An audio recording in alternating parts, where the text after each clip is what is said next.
Salve, salve, jovens ilustríssimos, muito boa tarde. Estamos de volta aqui para o nosso segundo momento. Agora nós vamos até às 18 horas e 20 minutos. Eu daqui, você daí, nós juntinhos em prol deste conhecimento fantástico nos propiciado por essa disciplina linda, maravilhosa, Introdução ao Estudo do Direito, Introdução ao Estudo Jurídico. Hoje nós já fizemos uma verdadeira viagem. Passamos ali pelo mundo kelseniano, vimos a sua teoria piramidal, vimos a valorização da questão das normas jurídicas, o que é uma norma jurídica. Fizemos aqui vários momentos, deixando claro para você questões de prova. Professor, eu errei, quero anotar. Eu disse, tem dicas interessantíssimas, olha lá. A nossa disciplina é Introdução ao Estudo do Direito. Ela serve de base para todas as outras ramificações. E ela traz essa visão universal, ou seja, o que é estudado aqui é contemplada dentro das outras ramificações mais específicas, tá? Então, nunca vai te faltar momento para relembrar o que é o direito. Então, reveja essas conceituações, essas definições. O que é uma lei? O que é uma norma jurídica? O que é um ordenamento jurídico? O que é uma jurisprudência? Conceituar fontes do direito, classificá-las e exemplificá-las. Da mesma forma, princípios gerais do direito. Olha aí. Olha tanto de situações que eu já coloquei para você relembrar. Sobre o prisma de visão aristotélica, defina justiça, classifique justiça. Olha mais outra aí, tá? Qual é a escola que foi amplamente difundida em 1804? Qual importância teve o Código Napoleônico, o Código Civil francês, para aquele momento e que reverberou em todas as outras sociedades democráticas? Bacana? E é com essa perspectiva de trabalho que nós vamos ver o que é que perpetua o fato social, trazendo com a concepção de valores, tá? Onde se prejudica todo o bem comum da coletividade e aí surge a norma. Nós vimos isso também. Nós estudamos uma área chamada de teoria da tridimensionalidade do direito, reverberada por Miguel Reale. Nós respondemos questões sobre isso. Aí, mais outra dica de prova. Tá? Então, vem aqui comigo. Nós vamos aqui agora dar continuidade. Estávamos vendo, não é, a noção aí de comunidade. Nós vimos que comunidade é um certo todo, né? Comunidade é comunidade. Nós temos lá comum unidade ou comum união. Noção de ordem. Finalmente, para se fechar o cerco dos elementos que propiciam a compreensão do que seja o bem comum, tá? Olha só, do que seja esse bem comum, nós temos agora que irmos para a noção de ordem, tá? A noção de ordem a desempenhar um papel fundamental como noção inicial de finalidade, que eu falei para vocês que é a principal, é a que mais nós vamos ver, tá? Para haver ordem, ele diz que são necessárias 3 coisas. Distinção com conveniência, que haja multiplicidade de indivíduos, com um elemento semelhante que os aglutina, que os junta, mas com diferenças de talentos e perfeições colocadas à disposição do todo. Cooperação, que aquilo que falta a um seja suprido pelo que possui o outro. Os inferiores se submetem aos superiores e os ajudam. Os superiores provêm aos inferiores. Cada um desenvolve suas próprias potencialidades atuando onde se encontram. Fim que exista um objetivo comum, em torno do qual se aglutinem todos os membros da comunidade. Perceba-se que é todo o tempo um complementando o outro. Assim, uma comunidade não é um aglomerado de pessoas, mas um todo orgânico, com uma ordem entre as partes, onde deve imperar a harmonia e concórdia. Todas as coisas que existem aparecem ordenadas entre si, de modo que umas servem às outras. Mas as coisas que são diversas não conviveriam numa ordem comum, se não houvessem sido ordenadas por algo único, aquele propósito. Há, portanto, duas espécies de ordem: ordem das partes entre si, intrínseca, subordinação de umas a outras, conforme hierarquia. Ordem do todo ao fim, extrínseca, busca de todos pelo bem comum. A ordem intrínseca, que é a ordem das partes entre si, ela se subordina à extrínseca, que é a ordem do todo ao fim, aquela que busca, né, de todos é a busca de todos pelo bem comum. Como as partes subordinam ao todo, só há uma ordem interna das partes entre si, se as partes convêm num fim ordenador comum, é o externo. Então, a própria ordem do universo somente se explica em face dessa dupla ordenação. Senhores, é aquilo que eu tinha dito para vocês um pouquinho antes. É o individual que vai reverberar no coletivo, tá? Você tem o bem comum visando o bem individual, tratando-se de um todo. Daí ele disse que é a comum unidade, que é a comum união, né? Olha que coisa estupenda, tá? Sendo assim, senhores, nós vamos agora dar uma observada bem aqui em um outro detalhe, que eu quero que vocês observem aqui, ó. Municiados com as noções elencadas, nós podemos conjugá-las para se chegar agora a compreender o que seja o bem comum. Então, bem comum nada mais é do que o próprio bem particular de cada indivíduo, enquanto este é parte de um todo ou de uma comunidade. O bem comum, gente, é o fim das pessoas singulares que existem na comunidade, como o fim de todo é o fim de qualquer de suas partes. Ou seja, o bem da comunidade é o bem do próprio indivíduo que a compõe. O indivíduo deseja o bem da comunidade, na medida em que ele representa o seu próprio bem. Assim, o bem dos demais não é alheio ao bem próprio. É todo esse mecanismo trazendo essa segurança, esse progresso, esse tratamento urbânico. O bem particular buscado por cada um dos membros da comunidade é, em última análise, a própria felicidade, que só se alcança com o perfeito aquietamento desse apetite, né, voraz que nós temos em busca de melhoria. O objeto formal de nossa vontade é o bem, sem limitações, e não este ou aquele bem. Daí que apenas um bem que seja universal é capaz de saciá-la plenamente. Um bem é tanto mais bem quanto é bem para mais pessoas. Quanto mais se observa uma comunidade coesa, né, firme nos seus propósitos e realizada, você tem os seus indivíduos realizados de uma forma onde você consegue ali visualizar o progresso, tanto interior como exterior.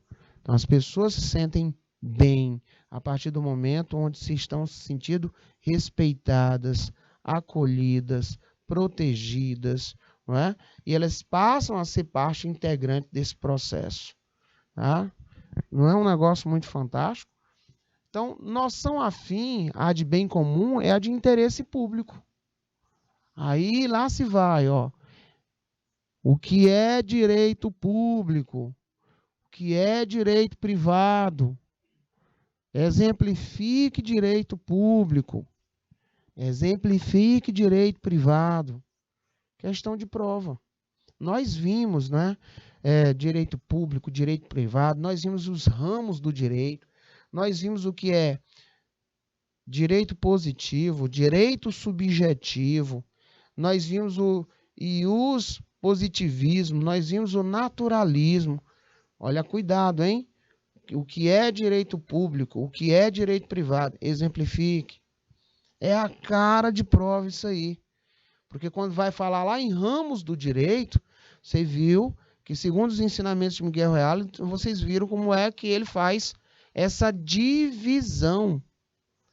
E aí nós adotamos esse padrão, porque senão nós teríamos vários pensantes e poderia confundir a cabeça dos senhores e das senhoras. Então nós definimos este cidadão, né, e trouxemos o seu modelo para ser reverberado aqui em nossas aulas, tá? Juntamente com o que é citado pelo Dr. Nader, que é o autor do livro, um juiz aposentado, professor, muito renomado aqui no Brasil e fora do Brasil, que é o autor do livro que eu tenho por base aqui para estar trabalhando com os senhores e com as senhoras.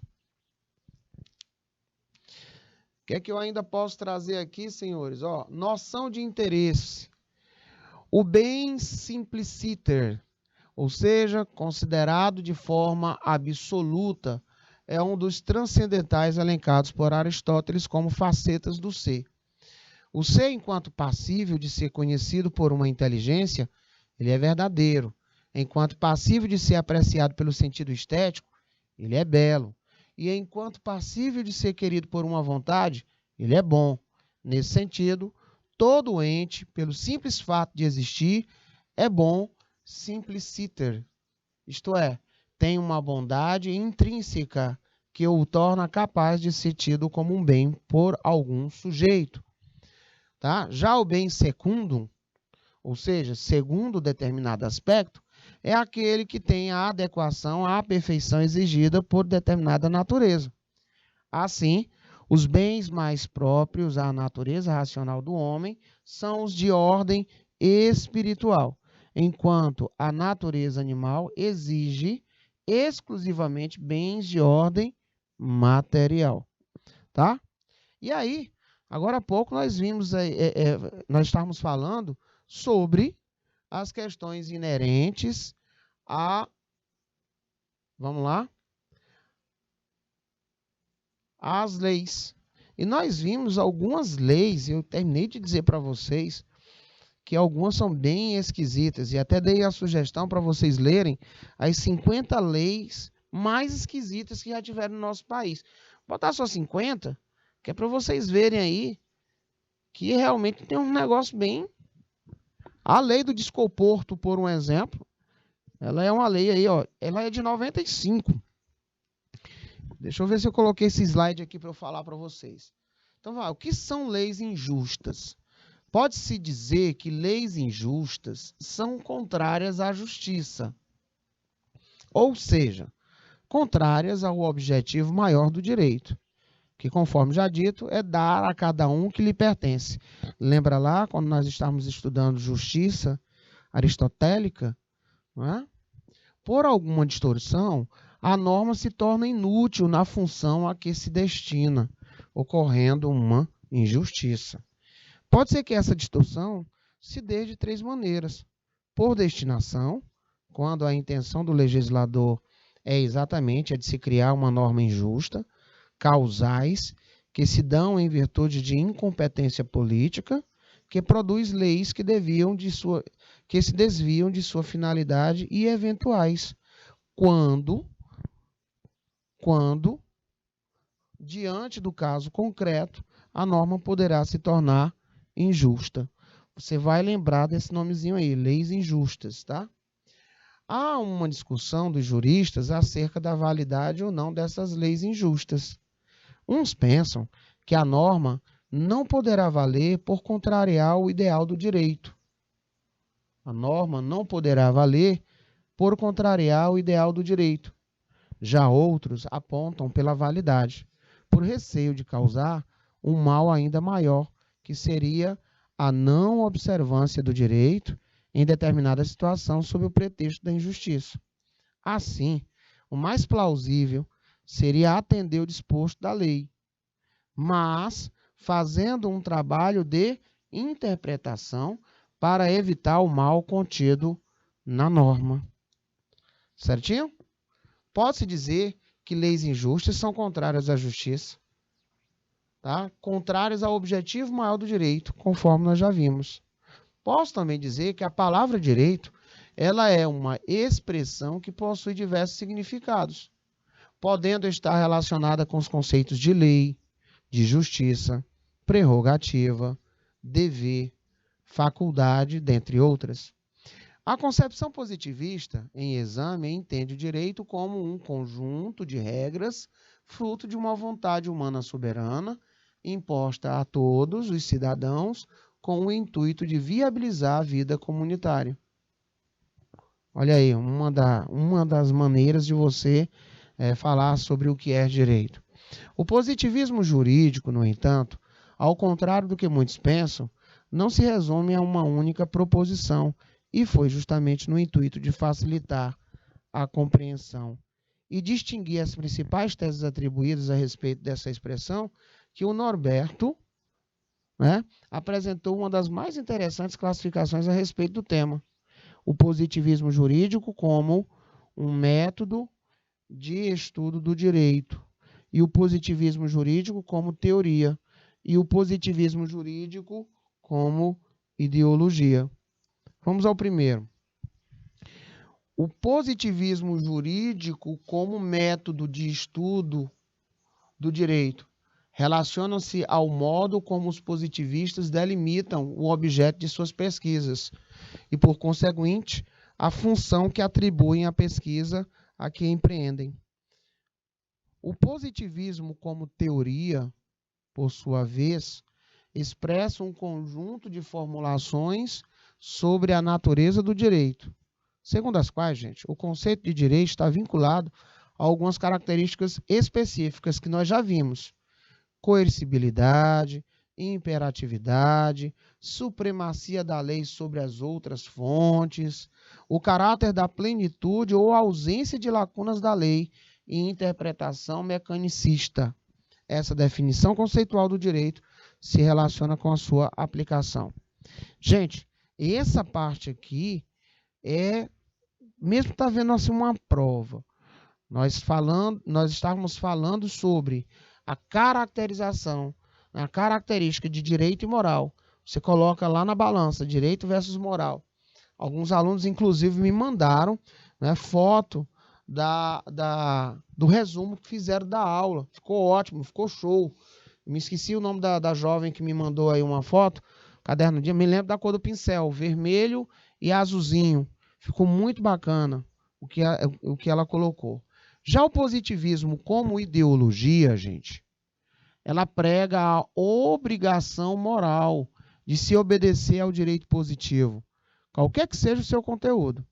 Essa corrente sustenta que as normas, desde que legais e formalmente válidas, isso é importante dizer, e formalmente válidas, ela tem força obrigatória.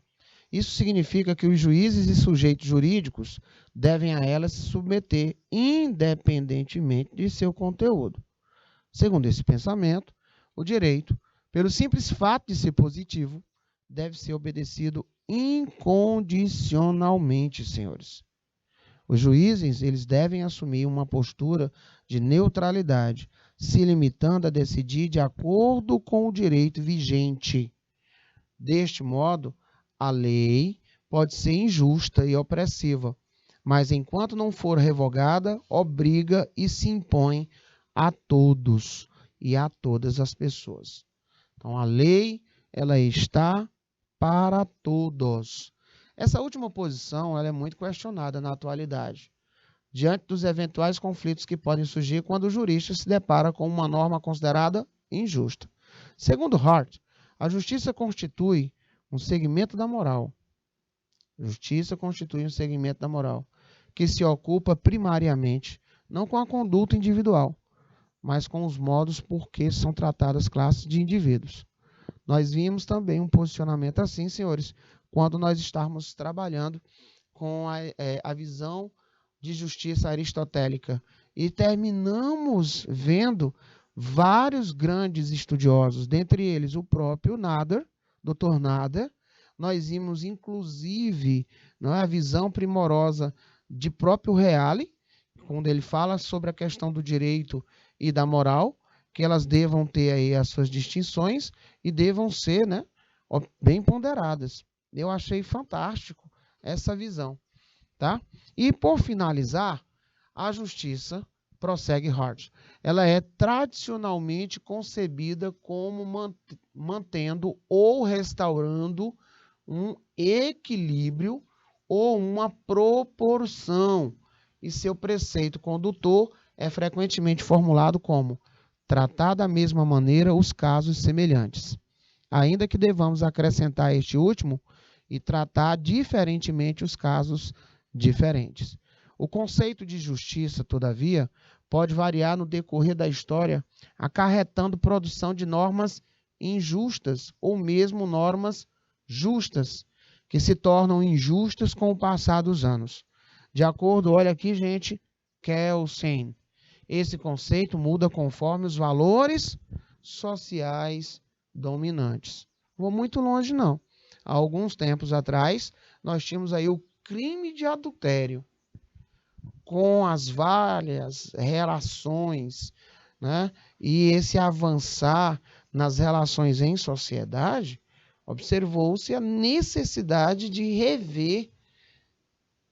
E aí, hoje nós temos uma sociedade que ela se aprimora nas suas relações como se fosse uma coxa de retalhos, chamada de patchwork. Isso aí é uma visão de grandes estudiosos norte-americanos, né, grandes sociólogos. Então dá uma olhadinha que depois você vai perceber em vários momentos por que se chama hoje as questões da multiplicidade de relações. E aí, essa multiplicidade de relações, né, elas têm que ter uma segurança jurídica, elas têm que ter um preparo, né, de se conseguir antever certas situações para que, no caso concreto, ele possa, sim, se fazer justiça nesses relevantes casos, né, sobretudo da atualidade, onde a sociedade ela está tão sedenta por justiça, né, se possa dar aquela paz, aquela tranquilidade social.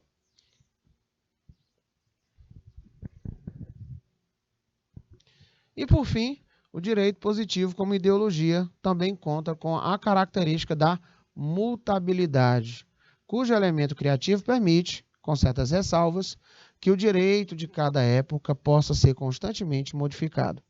Entretanto, ao contrário da justiça, que é considerado um segmento da moral e, portanto, não se prende a parâmetros rígidos e pode ser modificada a qualquer instante, a norma posta deve ser aplicada até que seja revogada. Certinho, senhoritos? Muito bacana, né? Assim sendo, para muitos adeptos dessa corrente, a lei posta é tida como inatingível, mesmo que injusta ou inadequada aos interesses sociais. Com efeito, um dos aspectos mais dramáticos da experiência jurídica é o decorrente do conflito entre justiça e a famosa segurança jurídica. Há situações em que é aceitável se impor à justiça algum sacrifício em nome da segurança jurídica. No entanto, outras vezes se impõe ao direito um dilema.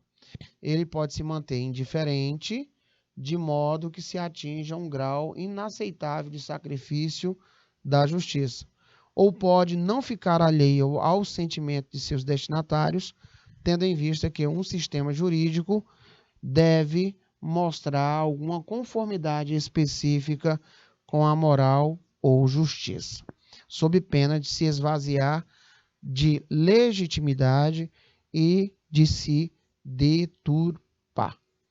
Bacana, ilustres.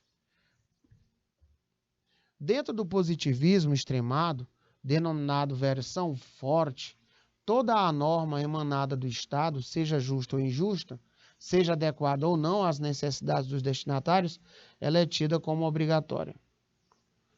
De acordo com esse ilustríssimo aqui, ó, para os positivistas exclusivos, o conteúdo das normas jurídicas válidas ela pode ser determinada apenas a partir de certos fatos passíveis de serem reconhecidos sem a necessidade de se recorrer, de algum modo, a considerações de índole moral.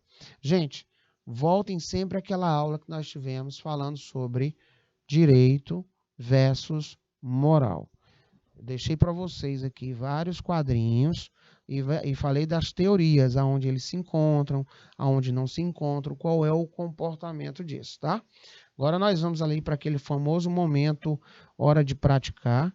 Nós vamos aí visualizar algumas respostas, né? E vamos aqui sempre estarmos aí no trabalho constante, porque senão fica muita informação, muita leitura, e aí você termina por não compactar quase nada, né?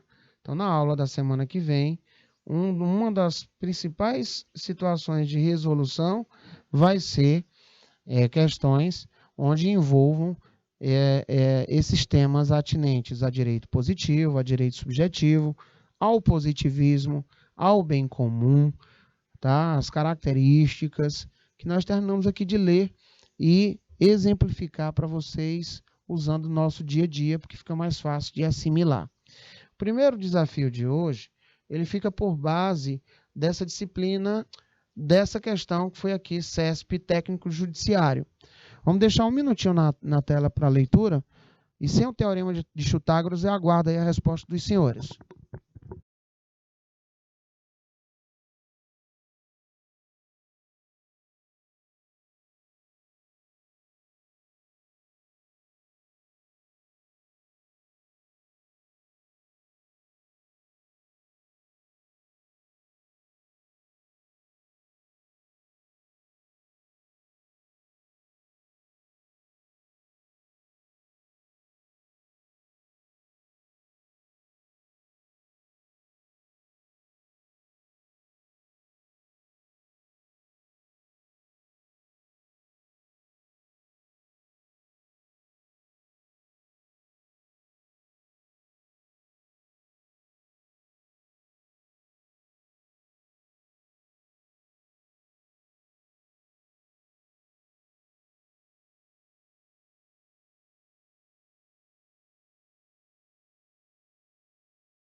Opa, estamos de volta. E por conta aí do possível delay, eu solicitei aí que deixasse mais um minutinho, porque alguns alunos às vezes demoram a responder por conta desse delay, mas estamos juntos, né?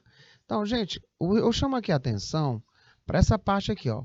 Com base no que dispõe a lei de introdução às normas do direito brasileiro, e aí nós tivemos uma aula que falava só sobre isso, sobre Lindby e Leake, tá? Falando aí esse momento dessas duas siglas que nós comumente chamamos, né? Lindby e Leake, qual é o momento de cada um? Diz o seguinte: integração normativa consiste na obrigatoriedade de o juiz furtar-se à decisão quando a lei for omissa. Não. O juiz ele tem que resolver, tá?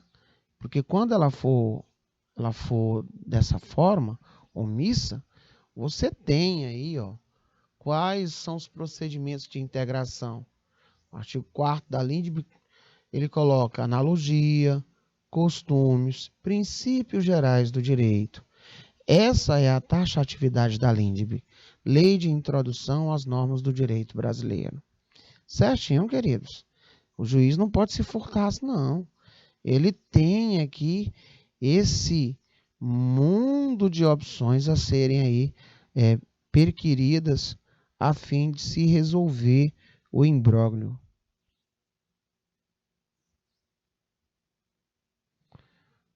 Com base no que dispõe a Lei de Introdução às Normas do Direito Brasileiro, julgue os itens os seguintes: a interpretação sistemática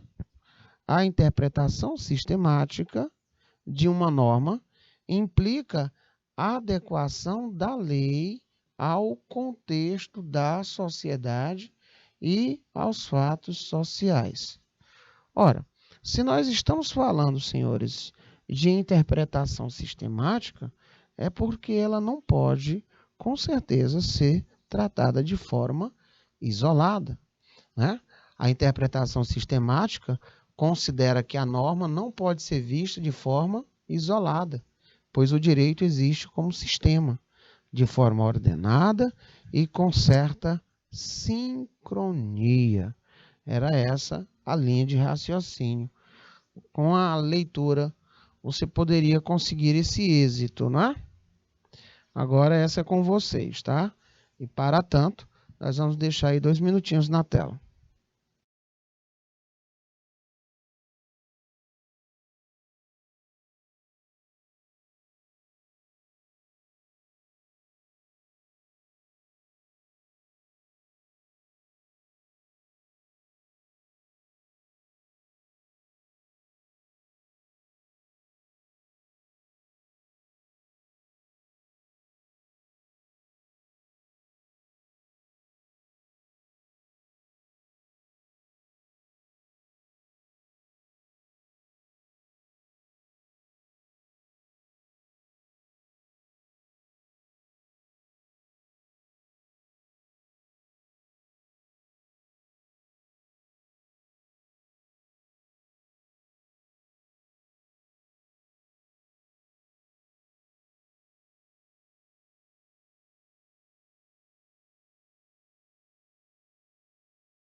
Vamos lá. Qual foi o detalhe que você tinha que observar nesta questão? Olha só.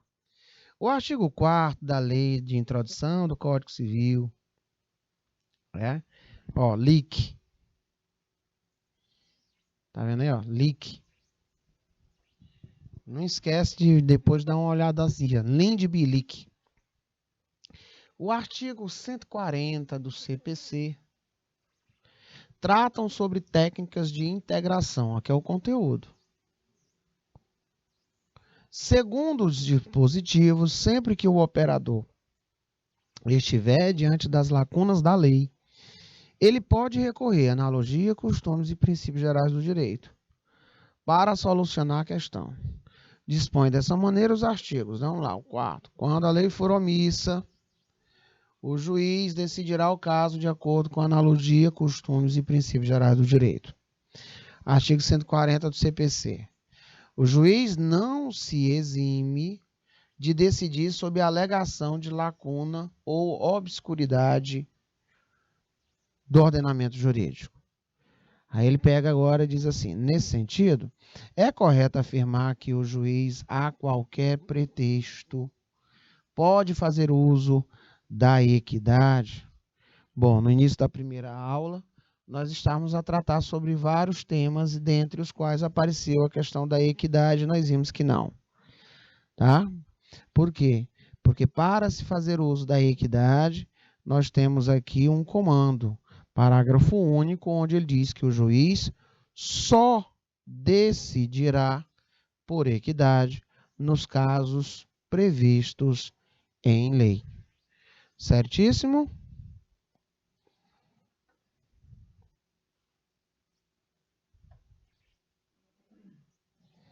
Relação jurídica é o vínculo entre duas ou mais pessoas.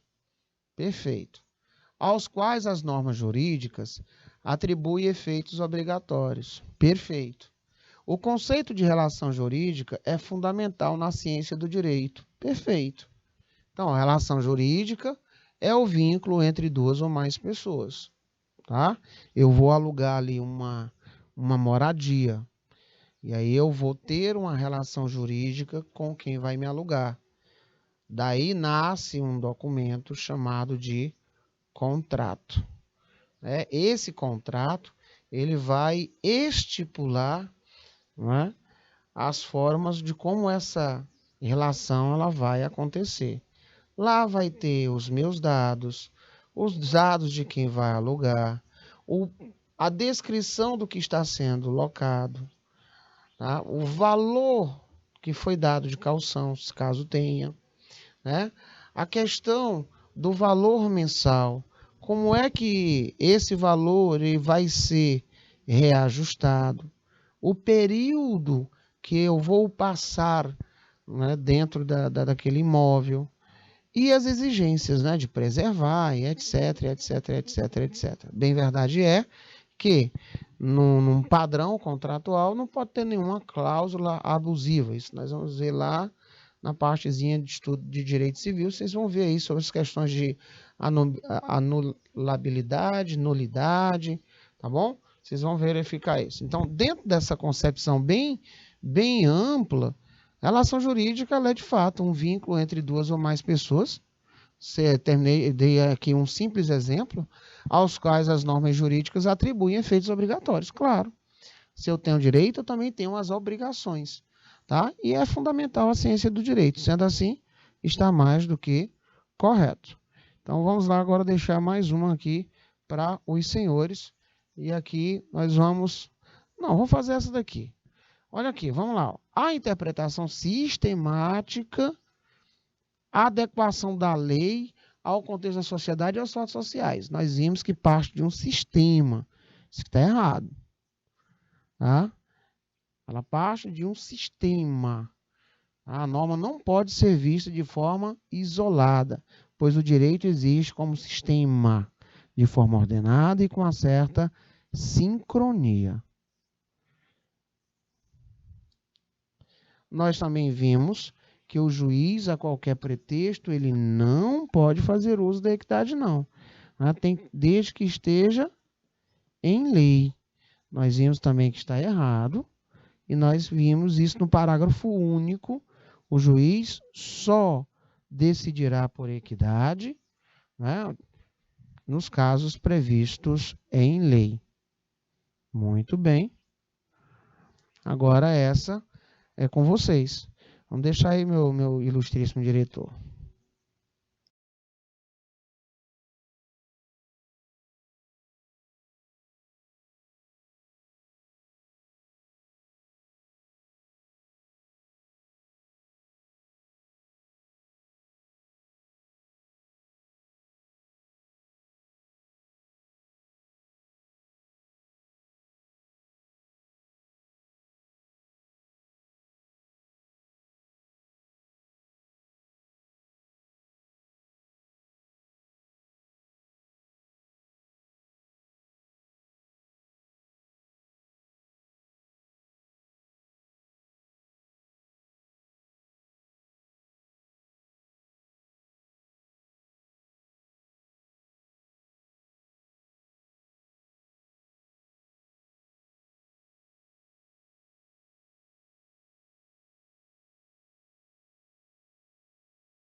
Olha, cuidado com a leitura. Ele diz o seguinte: as lacunas da lei representam o quê?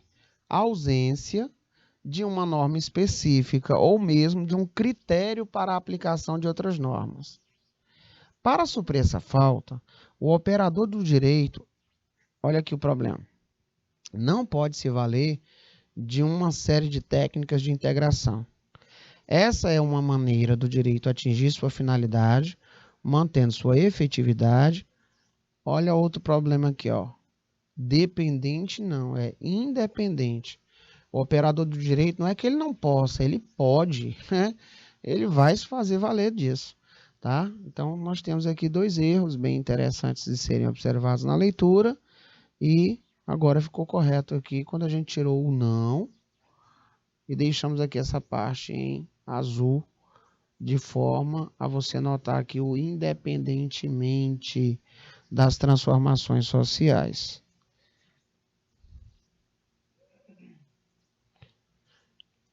Considerando o fragmento julgue incerto ou errado.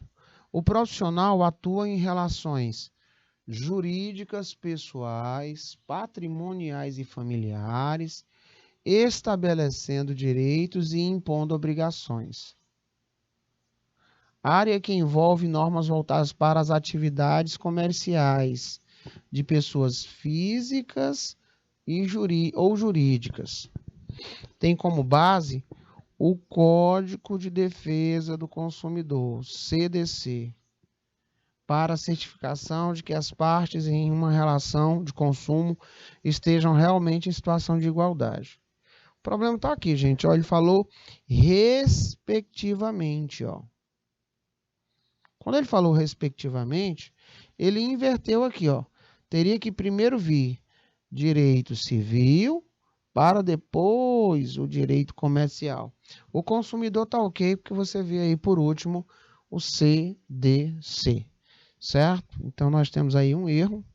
A parte certa seria você dizer direito civil, comercial e consumidor. Aí sim, ficaria na sequência correta.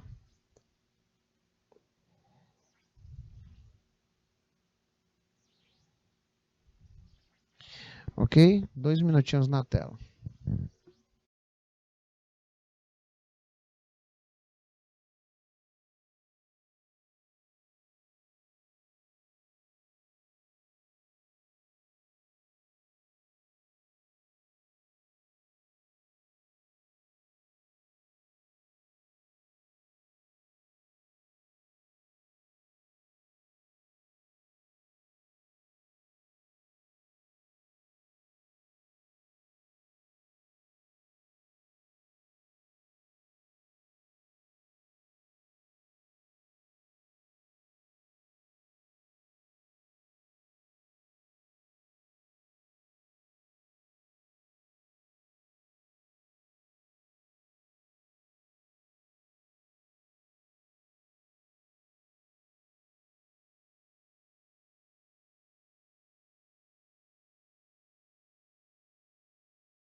Muito bem. Aqui a relação entre direito e moral. Perceberam? Direito e moral. É próprio do direito e da moral atributo da imperatividade. Opa! Tá aí, direito e moral? Não, só de um. A rigorosa tipicidade dos imperativos, olha só, morais e jurídicos, é uma exigência que permite que se obtenha o respeito às pretensões e às prestações moral e juridicamente válidas. Morais, não. Nós vimos que essa coercibilidade, essa questão de ser bilateral atributivo, isso são as questões inerentes ao direito. Tanto a moral quanto o direito se caracterizam pela espontaneidade, não, tá? E pela insuscetibilidade à coação, não. Moral não é coercível, o direito sim, tá? Espontaneidade, direito não. Tem uma previsibilidade, é pré-determinado, tá? O moral é que tem essa espontaneidade. A norma moral visa de maneira imediata e prevalecente ao bem individual. Moral, bem individual. Ou aos valores da pessoa. A norma jurídica, não é, o direito, ao seu turno, visa ao bem social ou aos valores de convivência. Resposta letra D é a nossa resposta correta. Letra E. Tanto o campo jurídico quanto a esfera moral se caracterizam pela predeterminação. Gente, moral não, direito sim. Tá? Analisando o direito, pode-se perceber que ele é um conjunto de regras obrigatórias que visam de maneira imediata prevalecente o bem social ou os valores de convivência, sendo mesmo uma ciência jurídica específica. Tá? Isso analisando o direito. Contudo, observa-se que ao seu lado existe outra norma que regula a conduta dos homens para com os seus semelhantes. Norma de caráter moral, que por sua vez cuida do foro íntimo, onde ninguém pode interferir para obrigar o indivíduo a cumprir determinada ação. Paulo Nader. Enquanto a moral ela se preocupa pela vida interior das pessoas, com a consciência, julgando os atos exteriores apenas como meio de aferir a intencionalidade, o direito cuida das ações humanas em primeiro plano e, em função destas, quando necessário, investiga o ânimos do agente. Reale afirma em uma de suas obras que a moral ela é incompatível com violência, com força, com coação, mesmo quando a força se manifesta juridicamente organizada. Por outro lado, a relação de coercibilidade pertence exclusivamente às normas jurídicas. Gostei disso aqui. Verdade verdadeira. A força está sempre presente no mundo jurídico. É imanente dele e, com isso, inseparável dele. Verdade verdadeira.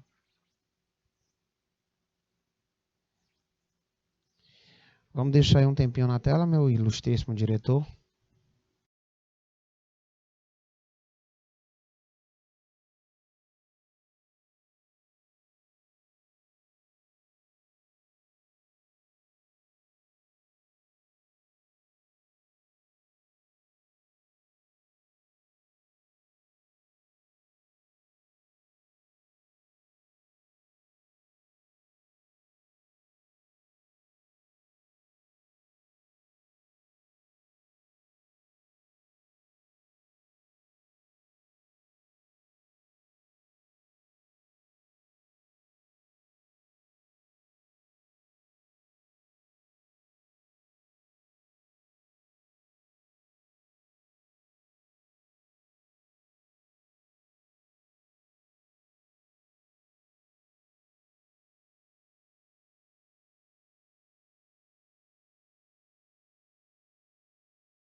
Ilustríssimos, vamos ver aqui que temos um texto atrelado. Suponha-se que exista um número grande de indivíduos em uma sociedade que necessitem alugar prédios para suas moradas. Edifícios são poucos. Havendo muita demanda, é o certo que pela lei da oferta e da procura, o que é que acontece? Os preços, eles aumentam. Então, bem aqui nós já temos o que chamamos de fato social. O legislador, percebendo-se desse fato social, atribui valor preponderante à necessidade dos inquilinos, protegendo-os com uma lei do inquilinato, que é a norma. Então, nós temos aqui, fato social, valor, a norma jurídica.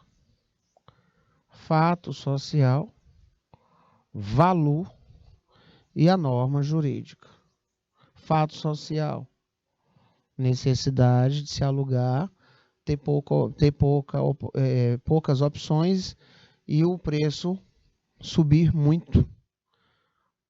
Analisa-se o valor, né? Aplica-se uma norma para ter essa proteção, essa segurança jurídica. Então, nós temos fato social, valor e norma, teoria tridimensional do direito descrita por Miguel Reale, letra E, é a nossa resposta correta. Gente, próxima aula, mais modelos de questões, mais dicas de nossa prova, que vai acontecer aí dia 28 de setembro, certo? Desejo a todos excelente final de semana, bons estudos e podem trazer mais dúvidas para a gente trabalhar. Até mais.